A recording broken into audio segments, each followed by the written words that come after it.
타향살이라고 하는 노래를 아십니까? 이 노래는 고복수라고 하는 분이 불렀는데요. 이렇게 가사가 시작됩니다. 타향살이 몇 해던가 손꼽아 헤어보니 고향 떠난 10여 년에 청춘만 늙고 라고 하는 이 노래가 있습니다. 이 노래는 1934년에 발표된 노래인데요. 얼마나 인기가 많았던지 그때 발표되자마자 발매된 레코드가 그 당시에 무려 2만 장이나 팔렸다고 합니다.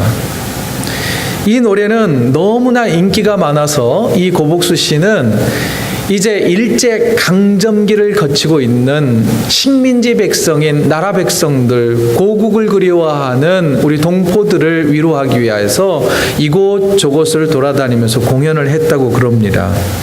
전해지는 이야기로는요, 고복수 씨가 만주 일대를 돌면서 순회 공연을 하다가 하얼빈에서 공연을 하게 되었답니다. 그런데 이 하얼빈에 모인 많은 동포들이 이 고복수 씨가 타향살이 몇 해던가 손꼽아 헤어보니 이 한 소절을 부르는데도 모두 다 눈물을 펑펑 흘리면서 눈물바다가 되었다 그래요. 그리고 노래 곡이 끝나자마자 여기저기에서 앙코르해서 이 하얼빈에서 공연을 할 때 무려 이 타향살이라고 하는 이 노래를 10번이나 반복해서 불렀다라고 하는 일화가 전해집니다. 또 하나는 어느 지역에 가서 이 공연을 했는데 자신을 찾아온 한 여인이 있었답니다. 남편을 잃고 고향 떠나와서 살았는데 마침 고복수 씨하고 같은 고향에 살던 사람이래요. 이 사람이 고복수 씨에게 편지를 전해주면서 이것 주소 찾아가서 우리 부모에게 이 편지 좀 전해주라고, 지금 나는 도저히 갈 형편이 못 되니 꼭 좀 전해주라고 이 말을 전하면서 펑펑 울더랍니다. 그리고 나서 이제 공연이 끝날 즈음에 소식이 전해졌는데 그 편지를 전해주었던 여인이 스스로 목숨을 끊었다라고 하는 소식을 전했답니다. 그래서 너무나 가슴이 아팠대요. 그랬더니 이 곡을 썼던, 그리고 이 인도했던 사람이 그 여인의 몫을 다하여서 열심히 노래 부르고 위로하라고 그런 말을 전해주었다라고 하는 일화가 전해집니다. 나라 잃은 백성들의 서름, 우리나라 사람이라면 모두 다 기억하고 있지요. 그런데 나라 잃은 이 서름을 우리나라만 겪는 게 아니라 이스라엘 백성들도 겪었습니다. 이스라엘 백성들도 바벨론 제국에 의해서 나라를 잃고 70년 동안 포로 생활을 해야만 했었습니다. 여러분, 포로기를 겪는다는 것, 식민지 백성으로 산다는 것은 혹독한 시련이 기다리고 있었습니다. 이스라엘 백성들이 바벨론의 포로로 끌려갈 때 하나님께서는 예레미야라고 하는 눈물의 선지자를 보내셔서 이렇게 말씀하셨습니다. 지금은 비록 포로로 끌려가지만 식민지 백성으로 살지만 때가 되면, 하나님의 때가 되면 반드시 돌아오게 할 것이라고 희망을 선포해 주셨습니다. 하지만 이스라엘 백성들은 70년이라고 하는 오랜 포로 생활을 겪는 동안 하나님의 이 약속을 잃어버리고 산 지 오래였습니다. 어릴 때 포로로 끌려왔던 이 식민지 포로 1세대들은 이렇게 생각을 했습니다. 이러다가는 내가 고향 땅에 돌아가지 못하고 죽을 수도 있겠다 생각하면서 내가 죽어서 내 뼈라도 고향 땅에 묻혔으면 좋겠다라고 하는 작은 소망을 품고 살아가는 사람들이 부지기수였습니다. 그렇게 식민지 백성으로 어렵게 고달픈 삶을 70여 년 동안 다 채워갈 그때에 예상하지 못했던 일이 일어났습니다. 페르시아 제국의 고레스라고 하는 왕이 바벨론 제국을 집어삼키고 새로운 통치자로 나서게 된 것입니다. 페르시아 제국의 고레스 왕은 식민지 지배 정책을 바꾸었습니다. 바벨론 제국은 주로 식민지 지배 백성들을 포로로 끌어가는 것이 정책이었는데, 이 고레스라고 하는 이 페르시아의 왕은 유대에서부터 끌려왔던 모든 이스라엘 백성들을 고국으로 돌려보내겠다고 하는 칙령을 발표하게 된 것입니다. 칙령이 발표되고 그 이듬해 붙어서 이스라엘 백성들은 70년 동안의 종살이, 식민지 백성으로서의 삶을 끝내고 꿈에도 그리던 그 고향 땅으로 3번에 걸쳐서 귀환을 하게 됩니다. 포로의 신분으로 타향에서 이렇게 죽는구나 생각했던 이스라엘 백성들, 꿈에 그리던 예루살렘으로 돌아오게 된 것입니다. 70년 동안 70년간 포로 생활을 마치고 고향으로 돌아올 때 그 발걸음이 얼마나 가벼웠을까요? 얼마나 기뻤을까요? 광야의 길을 걸었음에도 불구하고 그들은 지치지 않았습니다. 고향이 기다리고 있기 때문에, 내 조국이 기다리고 있기 때문이지요. 그래서 그때의 감격을, 예루살렘 성으로 돌아올 때의 그 감격을 오늘 본문의 시를 지었던 저자는 이렇게 말합니다. 본문 1절인데요. 여호와께서 시온의 포로를 돌려보내실 때에 우리는 꿈꾸는 것 같았도다. 이게 무슨 말입니까? 상상하지 못했다는 거예요. 기대하지 못했다는 거예요. 여러분, 이런 말 있죠? 달리 표현하자면 이게 꿈이야 생시야? 내가 죽기 전에 고향 땅을 다 밟아보다니, 내 뼈라도 묻으면 좋았다고 그것만이라도 바랬는데 하나님이 나에게 은혜를 베풀어 주셨구나, 하나님의 약속이 거짓말이 아니었구나라고 너무나 감격에 차서 기뻐했던 것입니다. 그래서 그때의 감정을 오늘 본문 2절은 이렇게 표현합니다. 그때에 우리 입에는 웃음이 가득했대요. 한번 웃어보세요. 한번 웃어보시라니까요. 웃음을 잃은 지 오래요. 우리 해에는 찬양이 가득 찼답니다. 입속에서 콧노래가 막 불러나오는 거예요. 누가 노래 부르자 하지 않아도 절로 기뻐서 노래가 흥얼거려지기 시작했던 것입니다. 게다가 예상치 못했던, 꿈에도 생각하지 못했던 고향 땅으로 돌아가는 이스라엘 백성들을 바라보는 주변 나라 사람들은 이렇게 이야기를 합니다. 백성들은 이렇게 표현해요.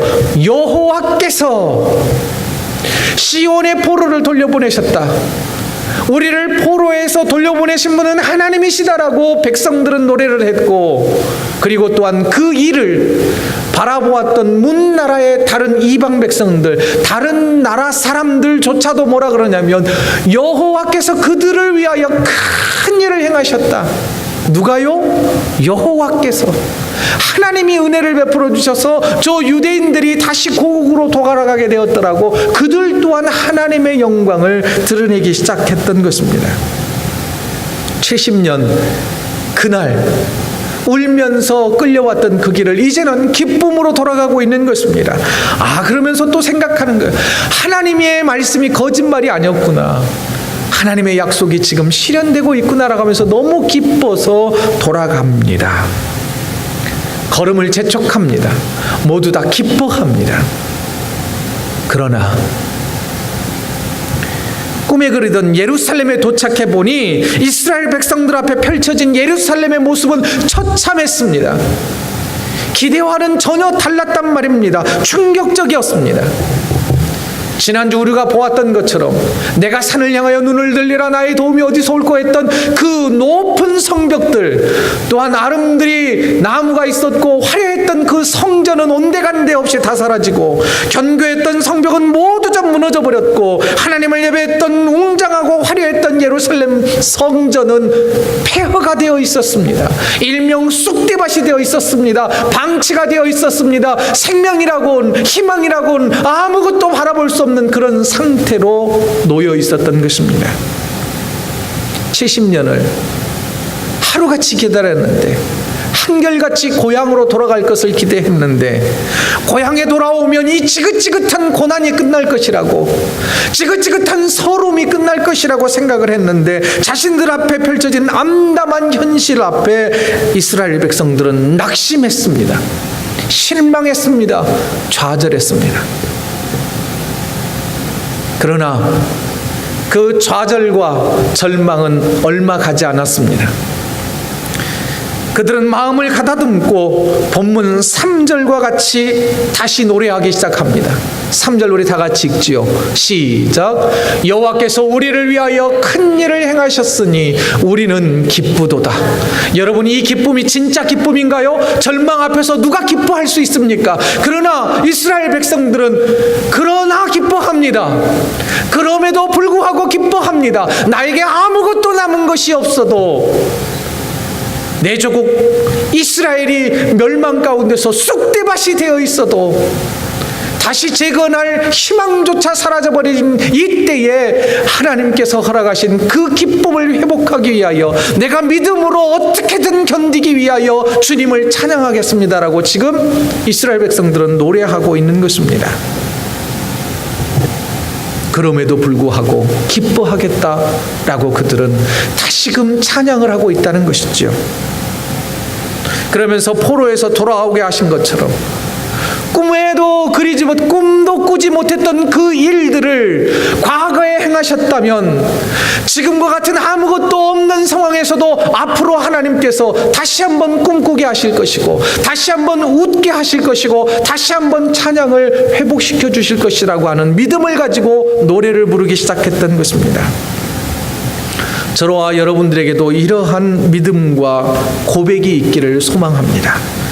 지금까지 지켜주셨던 하나님께서 지금 절망 가운데 있다 할지라도 앞으로도 우리를 돌보아 주시고 지켜주실 것이라고 하는 것을 믿고 신뢰함으로 우리의 고백이 변화되어지기를 하나님은 원하고 계십니다. 그래서 시인은 폐허로 변한 성전에 올라가 무너진 돌무더기를 치워내면서 하나님께 앞으로도 계속해서 은혜를 베풀어 주실 것을 기대하면서 이제는 기도하기 시작합니다. 그 기도가 4절이에요. 4절 같이 읽습니다. 시작. 여호와여 우리의 포로를 남방 시내들 같이 돌려보내소서. 여기에서 남방 시내, 어느 쪽에 있는 시내가를 말할까요? 말하자면 남쪽에 있는 땅을 말합니다. 남쪽에 있는 땅은 뭐냐? 이스라엘의 남쪽은 사막입니다. 그 사막은 네게브 사막입니다. 폐허가 된 예루살렘, 생명의 기운이라고는 아무것도 없고 희망이라고는 찾아볼 수 없는 그 땅이 바로 네게브 사막과 같다는 거예요. 그럼에도 불구하고 이스라엘 백성들은 하나님께서 베풀어 주실 은혜를 기대하겠노라고 찬양을 합니다. 여러분, 동영상 하나를 보시면서 들으십시오.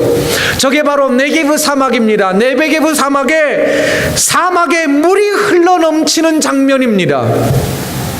사막에 물이 흐르고 강을 이루어서 강변에 생명의 싹이 돋아나는 것과 같이 이스라엘도 회복될 것이라고, 저렇게 물이 차오르는 것처럼 하나님께서 우리가 기대하지 못했던 일들을 베풀어 주실 것이라고 기대하면서 찬양과 기도를 하고 있다는 것입니다. 꿈만 같았던 은혜를 하나님께서 베풀어 주실 것이라고, 사막에 샘이 넘쳐 흐르리라. 그 찬양이 거짓이 아니에요. 저 동영상이 말해주고 있지 않습니까? 이스라엘 백성들도 저런 은혜가 실제로 우리에게 이루어질 것이다라고 기대하며 주님 앞에 간구하고 있는 것입니다. 또한 3번에 걸쳐서 포로들이 돌아옵니다. 이 노래는 첫 번째 포로로 귀환했던 사람들이 부른 노래예요. 자신들은 돌아왔습니다. 하지만 여전히 페르시아에서 식민지 백성으로 포로로 잡혀있는 나의 형제와 이웃과 동포들이 남아있는 겁니다. 그들도 돌아와야 할 거 아닙니까? 그들에게도 자유가 선포되어야 하는 거 아닙니까? 그래서 이 시편의 노래를 부르고 있는 당시의 사람들은 하나님, 전능하신 하나님, 저 마른 땅에 큰 비가 내려서 메마른 강바닥을 가득 채우는 것과 같이 저 남아있는 백성들이 모두 다 돌아와서 이 폐허가 된 예루살렘을 가득 메우게 하시고 이 무너진 성벽을 다시 세울 수 있도록 주여 은혜를 베풀어 주옵소서라고 기도를 올려드리고 있는 것입니다. 그러면서 5절을 보면 이렇게 기록되어 있죠. 그냥 기도한 게 아니에요. 눈물을 흘리며 씨를 뿌리는 자는 기쁨으로 거두리로다. 씨 뿌리는 것은 땀으로 비유해야 더 잘 어울리지 않습니까? 그렇다면 눈물의 씨를 뿌린다. 이건 뭘까요? 기도예요. 단순한 씨앗이 아니라 기도의 씨앗을 뿌린다는 것입니다. 그것도 눈물을 흘리며 말입니다. 폐허의 땅, 아무것도 남아있지 않는 절망의 상황에서 그들은 하나님께 눈물의 기도를 올리기 시작한 것입니다. 먼저 돌아온 자들이 그러면 왜 이처럼 눈물로 기도를 돌려야만 했을까요? 왜 그들이 눈물의 기도를 올렸을까요? 본문의 1절을 다시 한번 보겠습니다. 여호와께서 시온에 포로를 돌려보내실 때에, 여기에서 포로라고 하는 단어는 말 그대로 잡혀간 사람들을 의미합니다.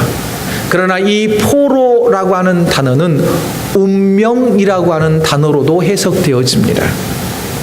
자, 그러면 먼저 예루살렘으로 돌아온 이스라엘 백성들은 이렇게 기도하는 겁니다. 울면서 기도하는 거예요. 페르시아 땅에 아직도 남아있는, 아직 돌아오지 못한 저들의 운명을 주님 바꾸어 주옵소서.